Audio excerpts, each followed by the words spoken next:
नमस्कार दोस्तों, आप सभी का स्वागत है हमारे इस यूट्यूब चैनल सरस्वती जी के क्लासेस में।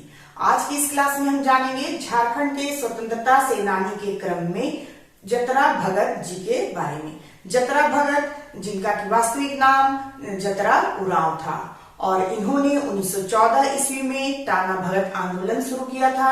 ये जो ताना भगत आंदोलन है, शुरुआत में ये एक धार्मिक और आर्थिक आंदोलन था, यानी कि ये संस्कृतिकरण का आंदोलन था। संस्कृतिकरण का मतलब ही है धार्मिक तथा आर्थिक सुधार। तो ये एक संस्कृतिकरण का आंदोलन था, और बाद में आगे चलकर इस आंदोलन ने राजनीतिक रूप ले लिया जब ये भारतीय स्वतंत्रता संग्राम से जुड़ गया था तब। तो आइए हम जानते हैं जतरा भगत जी के बारे में। जतरा भगत, जिनका जन्म 2 अक्टूबर 1888 ईस्वी को गुमला जिला के विशुनपुर प्रखंड के चिंगरी नवाटोली गांव के एक उरांव परिवार में हुआ था।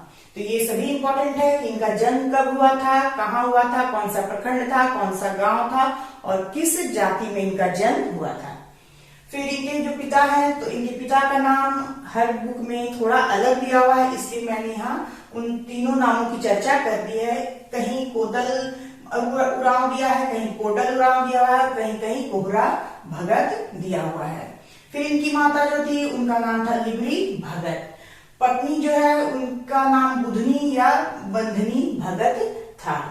फिर जतरा भगत जब एक बार हिसरा गांव के श्री तुलिया भगत से मती यानी ओझा, जादू टोना करने वाले जो मती ओझा होते हैं, उनसे ये प्रशिक्षण ले रहे थे, तो 1914 ईस्वी में इन्हें अचानक ही आत्मबोध यानी कि आत्मज्ञान की प्राप्ति होती है, और तब से जतरा उरांव जो है जतरा भगत के नाम से जाने लगते हैं।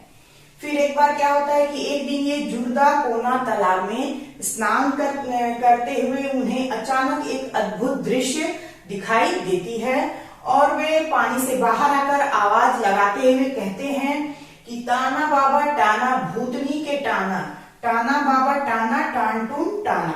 और इस तरह से उनके मुख से ये वाणी निकलती है, और ये जो वाणी है इसे ही जतरा भगत का मूल मंत्र कहा जाता है।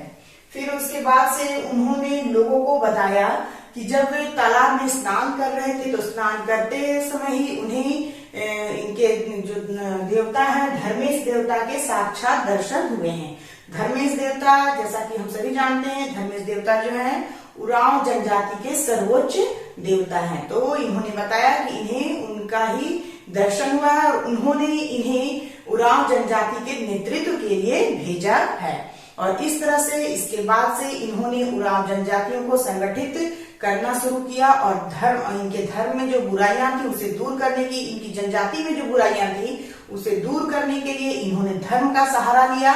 और उसी के दरमियान इन्होंने 1914 ईस्वी में ताना भगत आंदोलन जो है वो प्रारंभ किया, जो कि एक संस्कृतिकरण का आंदोलन था। संस्कृतिकरण आंदोलन यानी कि धार्मिक सुधार तथा आर्थिक सुधार का आंदोलन था, और यहाँ से 1914 ईस्वी से जतरा भगत के द्वारा ही ताना भगत आंदोलन जो है वो शुरू किया जाता है। ये डेट है इसका 21 अप्रैल 1914। इसी दिन से ताना भगत आंदोलन जो है चलाया जाता है जतरा भगत के नेतृत्व में।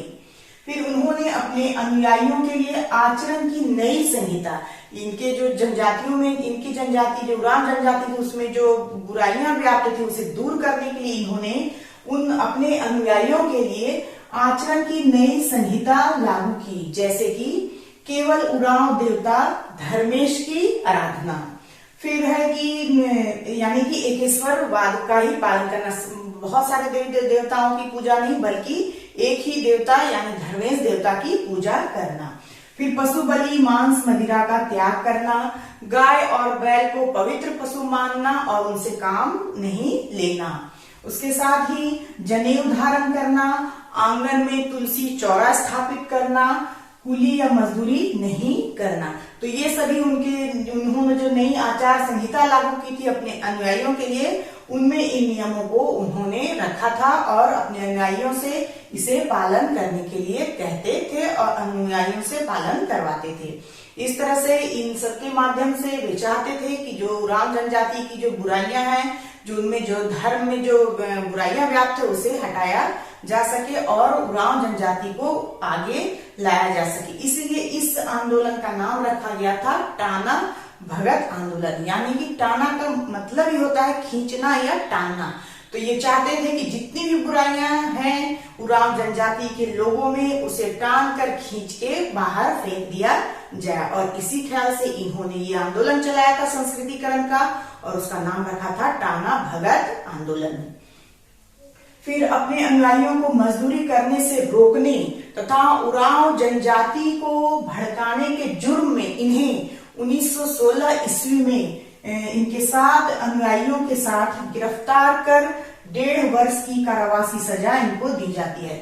जब ये अपने अनुयायियों को मजदूरी करने से मना करने लगते हैं तो उस समय अंग्रेजों को, साथ साथ साहूकारों को, जमींदारों को, सभी को बहुत ज्यादा दिक्कत आने लगती है, क्योंकि जनजातियां जो है मजदूरी जब नहीं करने लगे, उनको मजदूर नहीं मिलने लगे, तो इनसे उन्हें बहुत परेशानियां होने लगी। और इसी वजह से अंग्रेजों ने इन पे ये आरोप लगाया कि ये उरांव जनजाति को भड़का रहे हैं और साथ ही इन्हें मजदूरी करने से रोक रहे हैं। और इसी जुर्म के आधार पर 1916 ईस्वी में इनके 7 अनुयायियों के साथ जो है ब्रिटिश सरकार इन्हें गिरफ्तार कर लेती है और इन्हें 1.5 साल की कारावास की सजा हो जाती है।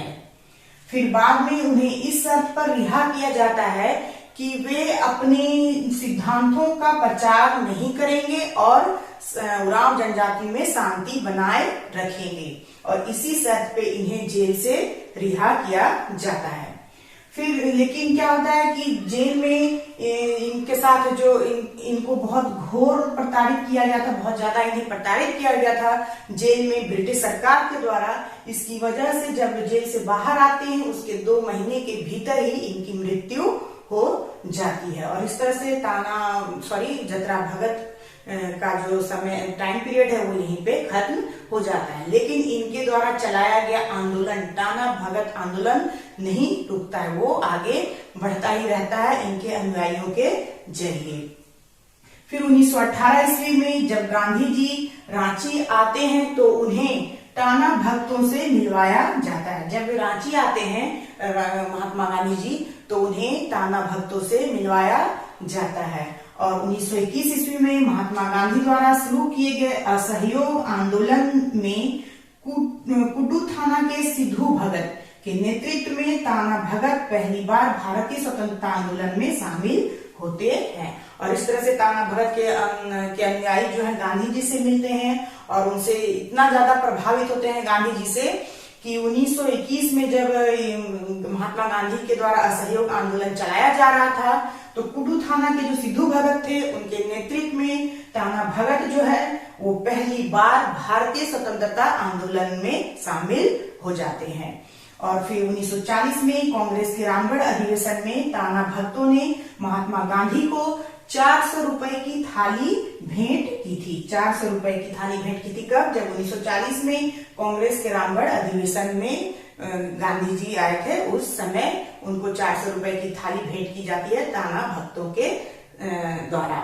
और इस तरह से गांधी जी जो है जब इनसे पहली बार गांधी जी मिले थे, इनके बारे में उन्होंने सुना था टाना भक्तों के बारे में, तो उन्होंने कहा था कि गांधी जी ने कहा था कि टाना भगत उनके सबसे प्रिय अनुयायी हैं। यानी कि जो गांधी जी थे वो टाना भक्तों से बहुत ही ज्यादा प्रभावित हुए थे और जो टाना भगत थे वे भी गांधी जी से बहुत ज्यादा प्रभावित हुए थे। और इस तरह से टाना भगत आंदोलन जो है जतरा भगत के दिखाए गए राह पे आगे बढ़ता जाता है। और यहाँ जो जतरा भगत है उन्हें बिरसा मुंडा का पुनर्जन्म भी माना जाता है। ये भी इम्पोर्टेंट है, मैंने यहाँ लिखना में यहाँ भूल गई थी, तो इसे आप ध्यान में रखेंगे कि जतरा भगत को बिरसा मुंडा का पुनर्जन्म भी माना जाता है। और इस तरह से जो जतरा भगत है उनका जीवन उरांव जनजाति के व्यवहार, विचार, धर्म आदि के सुधार में ही चला जाता है। और उनके द्वारा चलाए गए नियम और कानून का पालन आज भी टाना भगत परिवारों में देखा जाता है। यानी कि इनके घरों में आज भी तुलसी का पौधा जरूर लगा होता है, तुलसी का चौरा स्थापित होता है आंगन में। साथ ही ये लोग जो टाना भगत थे वे लोग सफेद झंडे को अपना प्रतीक बनाते थे आंदोलन का। टाना भगत आंदोलन में सफेद झंडे को प्रतीक बनाया गया था और अभी भी उनके घरों में तुलसी का चौरा, सफेद झंडा जरूर दिखाई देता है। तो ये जतरा भगत के सम्मान की बात है कि जतरा भगत ने जो नियम कानून चलाए थे उरांव जनजाति में धार्मिक सुधार के लिए, वो नियम कानून आज भी जो है ताना भक्तों के द्वारा फॉलो किया जा रहा है। तो ये थी कुछ महत्वपूर्ण जानकारियां जतरा भगत जी के बारे में। तो आज के लिए बस इतना ही। नेक्स्ट वीडियो में हम फिर मिलते हैं नेक्स्ट टॉपिक के साथ। तब तक के लिए धन्यवाद। जय हिंद, वंदे मातरम।